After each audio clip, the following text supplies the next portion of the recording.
Hello, end of the year is almost here, and as you can see by the stuff on my table, it's time to make some reviews, recaps, some summary and so on. I've spent about an hour watching what videos I've created this year, and I figure out that I got almost zero full-size headphones and almost no digital to analog converters, so my year was dedicated to dubs and in-ear monitors. Well, what can I say, best year ever. Anyway, it's time to make some summary, name some companies and probably nominate some awards. Let's go. iBasso, they did found their signature sound and they won't others take it away. If you want something natural, resolving and powerful, that's iBasso. Is it dub, in-ear monitor or full-size headphones, you will always get the same great quality. FiiO spent the whole year creating Bluetooth receivers, but in short break they've figured out how to cook Android properly for the dubs, and they created few really successful models, offering a nice smooth interface and a good feature set. Shenlin created actually one small dub that gathered a lot of attention. It's nice, it's cute, and as for sound, well, it's cute. Also they released M5S, but I didn't test it yet. Hidizs were desperately trying to fix the firmware issues with their dubs, but then they took some break and create one of the best smallest dubs of this year, ran really successful crowdfunding company, and now bakers received this dub and everyone seems to be happy. Hidizs decided that it's too dull to create firmwares for everyone, and they've released two dubs.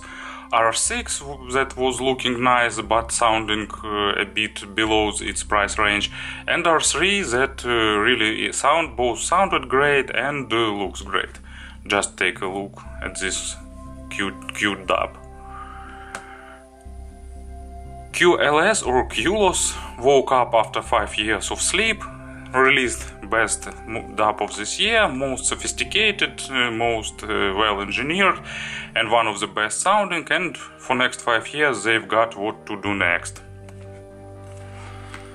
Aston Kern actually didn't manage to beat their last year creation.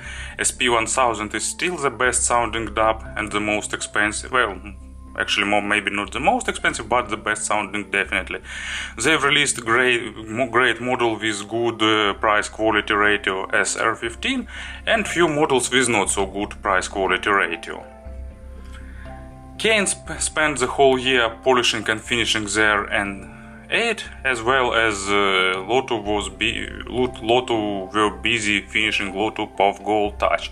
I will review them next year, but they didn't get to me this year, so no other mentions in this year's summary. The Beat released only one dub, it was Opus number 1S, but their Opus number 2 is still one of the best dubs existing on market. X-Duo are trying to create affordable dubs with low price and good sound quality, but now they succeed mostly in affordable and low price.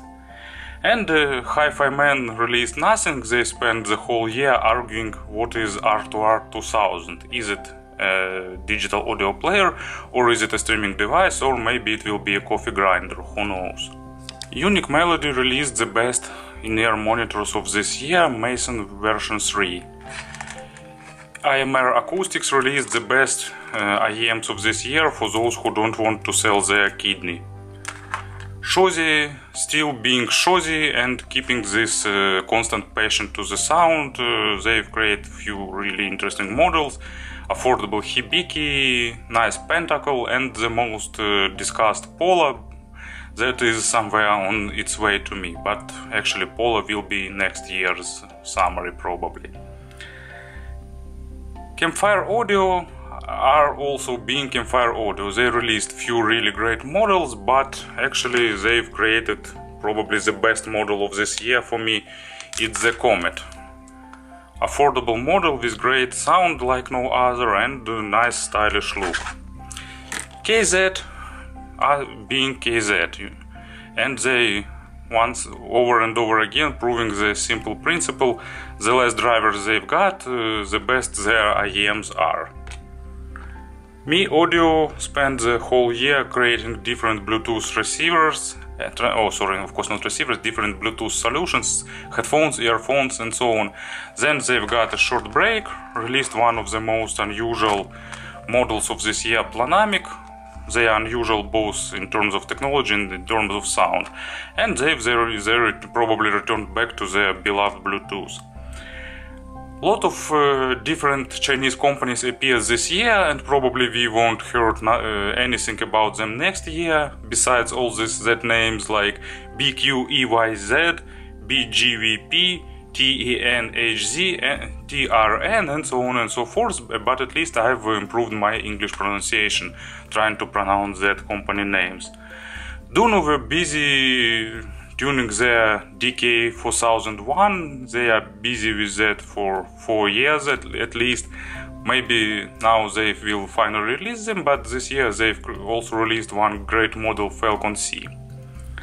MEEAudio released balanced cable for their 99 Classics and spent the rest of the time bringing their Empyrean to different exhibitions.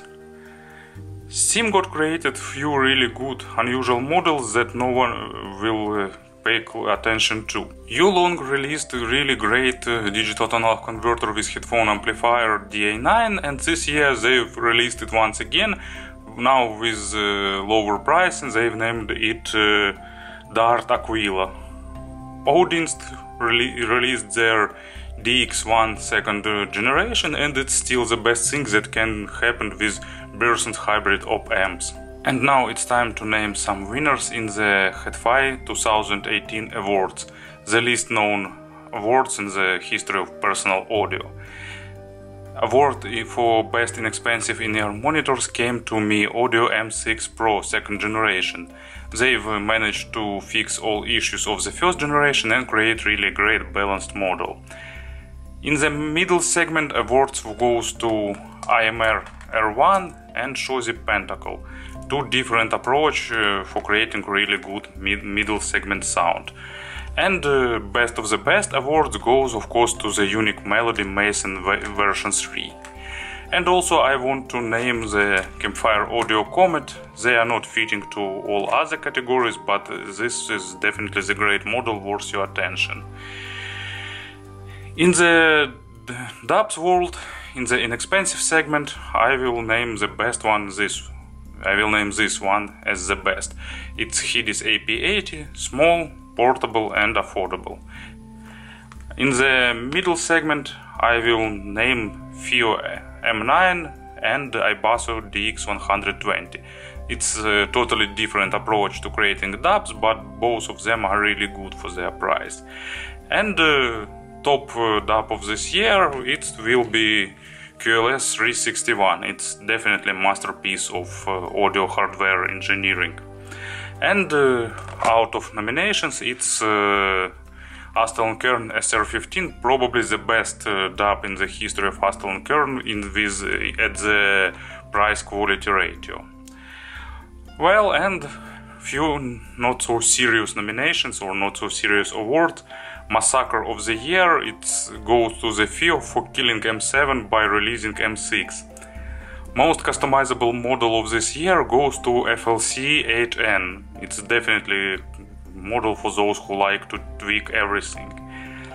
Passion of this year will go to the Shozy for constant passion to sound and for constant willing to experiment with sound, with audio and create something unusual. And limited version of the year goes to iBasso for their DX200 Titanium, but actually I can also mention SR1, good full-size headphones that was also released in limited version. And a few I want to nominate or to name, to mention some other reviewers that I really like. Of course, it's not the all list of the reviewers, but those ones that I can name. So the most detailed reviews of the year, I will nominate, or I can call the winner here, Twister 6. It's definitely the most detailed reviews. The best and the most constant holding the level, of course, it's Headphonia. Their level is constantly great, and their reviews are still still keeping the bar really high. Best memes of the year, of course, it's HeadPi, and best friend of the year goes to Audio123 for all that chats that I've got with them and with him actually. And of course, the best accent of this year goes to me. Thank you for being with me this year. Please keep me in your subscriptions for the next year. Merry Christmas, Happy New Year, and I wish you next year be filled with music.